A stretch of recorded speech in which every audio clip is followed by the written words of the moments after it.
Hello and welcome to Books of Blood. My name is John, and today I've got a review of Talia by Daniel J. Volpe. I've kind of got my morning voice, as you can tell. I've only been up about 30 minutes, maybe 40 minutes. But anyway, when we first met Talia, and this is if you read the books in order, her first appearance was in Billy Silver. And that is how I was introduced to the character. And I was so fascinated by this character within the pages of Billy Silver because she's only in the book for maybe 20 minutes, or not 20 minutes, maybe 20 pages at the most, and I might be stretching it. But in Billy Silver, the way she is described, she works at a tattoo parlor that Billy Silver visits, or he doesn't frequently visits it to get a tattoo. But anyway, she is described as being raven-haired, and just put it this way, she is described as being smoking hot. I mean, Billy Silver, the main character, the titular character of that book, just cannot get enough of her, and you realize there's something more to Talia than meets the eye. So as soon as I found out there was a book that features just her, called Talia, like I said. Yeah, anyway, I'm repeating myself, sorry about that. I knew I had to read this book, and I will tell you flat out, I love this book, okay? This book is an origin story like none I've ever read, okay? I'm just going to put it to you like that. Anyway, so when we first meet Talia in the pages of Talia, she is working in the porn industry. She is a porn actress, all right? And we're not just talking about your normal porn that you just kind of sneak or whatever, where you have to have everybody delete your history and stuff like that. We're not talking about man on man, girl on girl, man on girl, or girl on guy on cactus on sheep or anything like that. No, this is some pretty kinky, freaky, weird stuff that she does, and for the most part, she seems content to do it. I mean, before that, she was just a small-town girl living in a lonely world, and she had dreams of being a star, and that just kind of went by the wayside. It didn't quite pan out for her, and she meets this guy named Mike. He's a producer, and there's a lot more to Mike than meets the eye, okay? Let's just put it that way. Also, Mike has a right-hand man named Sally, and Sally is one of these characters that you are going to, if you read this book, thing about it is Daniel Volpe has a way with taking characters that you just want to absolutely hate, and you will. You're going to hate this. You're going to hate Mike. You're going to hate this guy, Sally. Sally is a horrifying human being.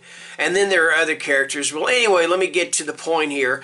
So one day, Talia is kind of forced. And there was one of those things where she knows that if she doesn't do what they want her to do, they're going to kill her. They're going to cause her great harm, all right? And she does what they want them. She does what they want her to do, but they do bad things to her anyway. And I don't want to say whether it kills her, whether it just hurts her really bad or whatever, but it changes her. It changes her physically. Yeah, you know what? Let's just say yes, they do kill her. That's not really a spoiler, but because it's a catalyst for what does happen to her.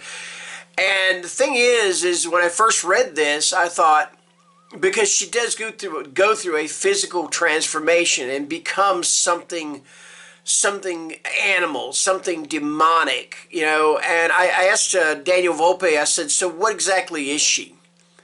And he says that some people see her as kind of like a, kind of almost angelic. And I said, well, you know what? At first I saw her as kind of a hellhound.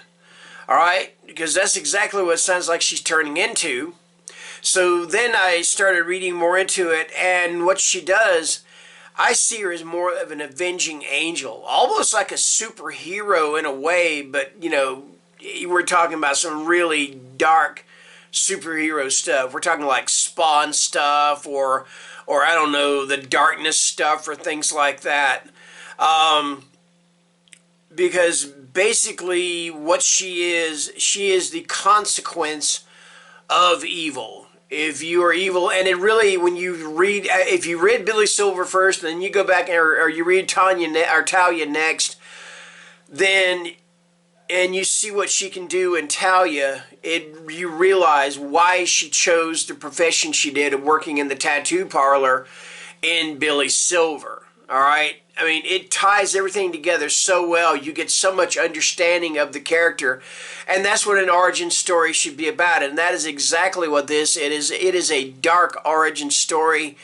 And I will say this, I haven't mentioned this at all, but this is a book of extreme horror. I'm going to tell you that flat out. I mean, there is some nasty, gross stuff and shit in this book, all right? I mean, Daniel Volpe absolutely pulls no punches, and I'm going to tell you right now, he is fast becoming one of my favorite extreme horror authors. And when I was talking to him, he said, you know what? He said, I really hope I get a Splatterpunk nomination for this. Man, I hope you do too. If I could vote in the Splatterpunk Awards, man, you got my vote. I'm just telling you that right now. And I don't have to tell you what rating I'm giving this book. You can pretty much tell what rating I'm giving this book. And I know that he says he wants to do like a Talia trilogy somewhere down the line. I'm all for it. All right. As soon as I finished Talia, I picked up his other book, A Gift of Death. Now I read Talia in paperback. I just flashed the Kindle photo up because it's just easier and holding the book up and everything. But anyway, yeah, that's it. I read the paperback. Anyway, that is my review of Talia, one of the best extreme horror novels I have yet to read. All right. Absolutely awesome. And that's my review. Thank you guys for watching, and take care and stay scared.